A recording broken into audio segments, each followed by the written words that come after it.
So these are matchups that I want to see being made next after UFC 310.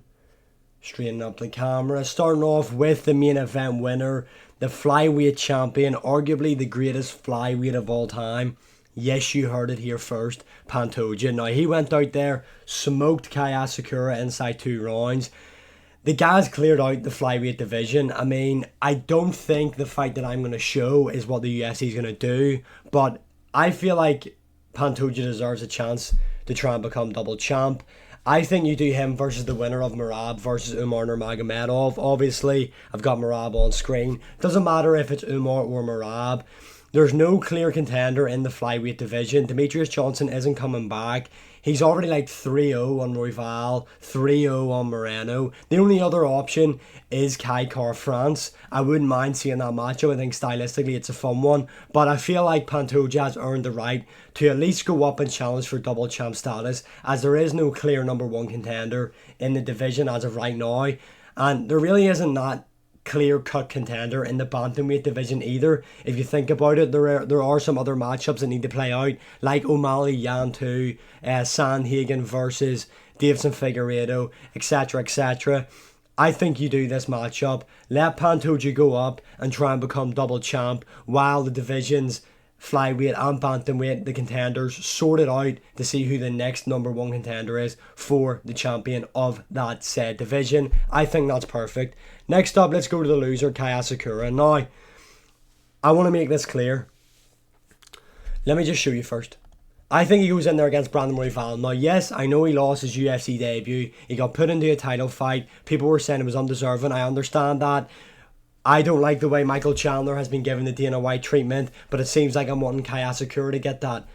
I understand. However, Kai Asakura, the UFC have put a lot of money into this guy. He's a big, big name. I've seen a lot of people say, why doesn't he go in there and fight the likes of Tim Elliott and stuff like that?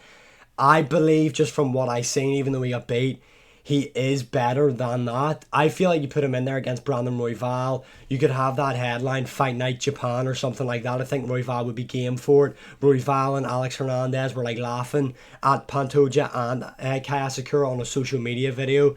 I think stylistically as well, Kai Asakura, Brandon Royval is a really, really fun one to watch. And like I said, there is no clear number 1 contender right now in the flyweight division. I do not want to see Royval go back in there and get smoked again by Pantoja. I have no interest in seeing that. But I think Kai Asakura, Brandon Royval, stylistically, really fun matchup. I think that is what the UFC should do next. Let's move on to the co-main event. Shavkat Rakhmonov, we know what's happening with him. It is, remember, the name Belal Muhammad. Belal Muhammad going to the cage afterwards. This fight was meant to happen already. This was meant to be the headline of UFC 310.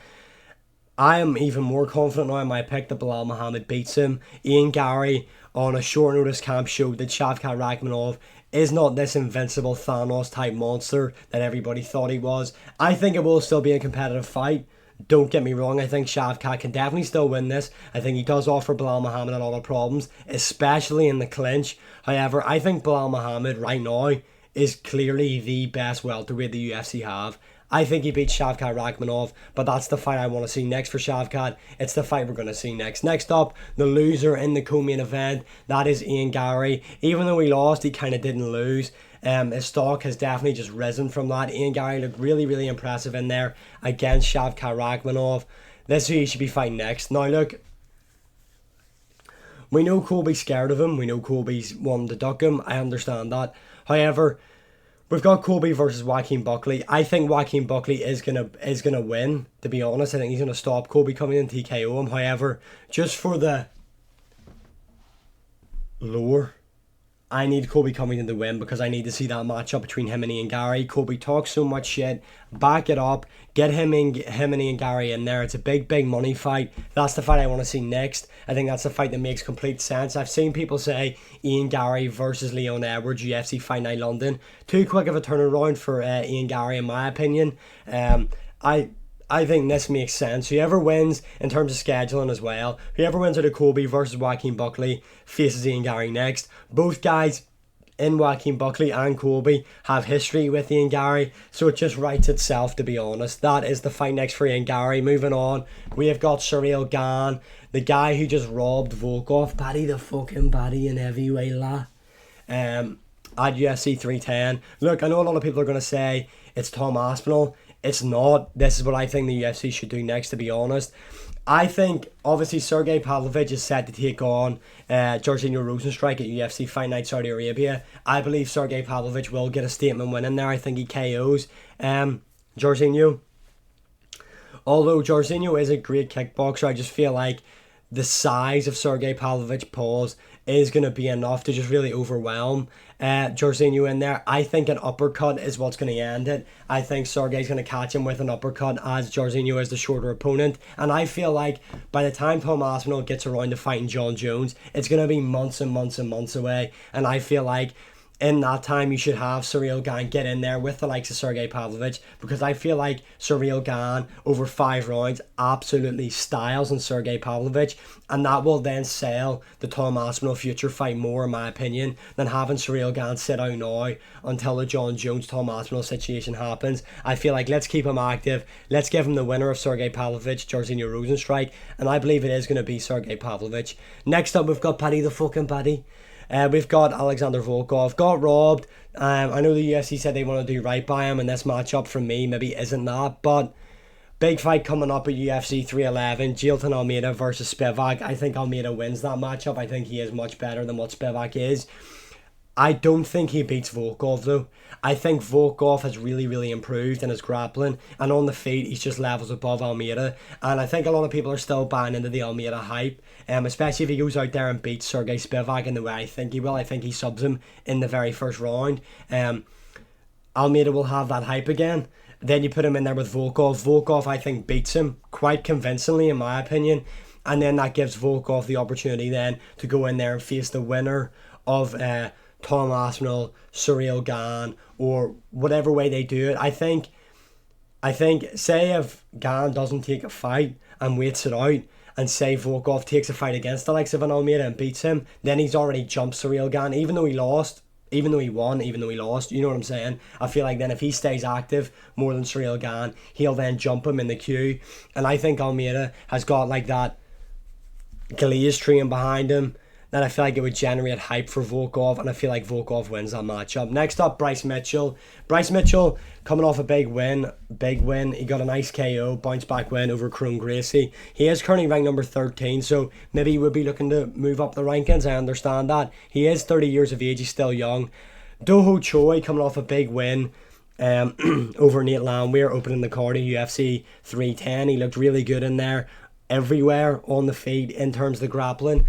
This is might be a left field shout to a lot of people, but Toho Choi did just call out Bryce Mitchell on social media before I made this video. I think it's a fight that makes sense. I feel like Toho Choi does deserve a jump up in the rankings, and I feel like Bryce Mitchell can benefit from getting a bit of a win streak going. I think he beats Toho Choi, to be honest. I think his grappling would just be too much for him, and it would be nice to see Bryce Mitchell get his confidence back, because I just seen in the Kron Gracie matchup, he looked like he was a bit nervy when he was being hit by Kron Gracie, even though he didn't get hit that much.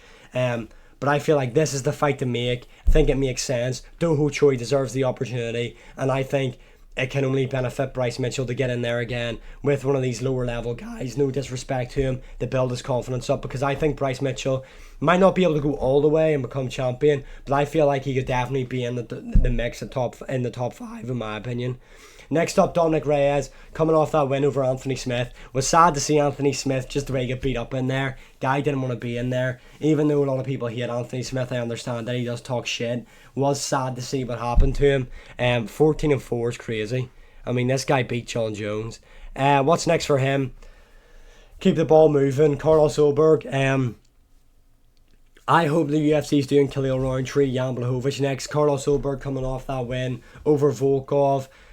Timing wise, it makes sense as well. Now, Dominic Reyes didn't take any damage in there against Anthony Smith. Carlos Ulberg did take a bit against Volkov, but I feel like timing wise, it still makes sense. Carlos Ulberg is ranked number 7. I think Dominic Reyes is inside the top 10 now, maybe just outside it, yeah, in a number 12. And I feel like all the other guys are kind of booked up, if you know what I mean. And this is just a fun one.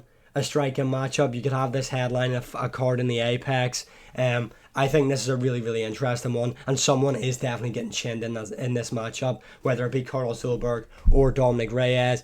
Next up, we're going to go for Movsar Evloev. He robbed Aljamain Sterling in there. Let's just keep this moving. Diego Lopez. We know that Volkanovski is going to be getting the fight against Ilia Topuria next. Diego Lopez, I feel like, should get another fight in. There was rumours of him versus Josh Emmett. I like that matchup, but I feel like getting this rematch out of the way between Movsar Evloev and Diego Lopez is the way forward. I think they should do this as a main event, a fight night main event. I think it needs 5 rounds instead of 3. I'd be really interested in seeing this one. And finally, Aljamain Sterling. I hope he doesn't retire. I think you do him versus Josh Emmett. Now look, Brian Ortega's moving up to the lightweight division apparently.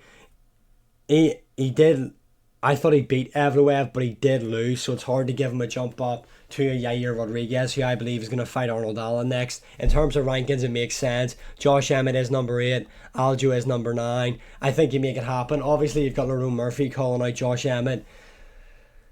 I don't know what way the UFC is going to go. Maybe they do Josh Emmett, Lerone Murphy, UFC Fight Night London. It is a possibility. However, just looking at the rankings, I would like to see Aljamain Sterling get back in there. He took no damage. Josh Emmett has been out for a very long time after knocking out Bryce Mitchell.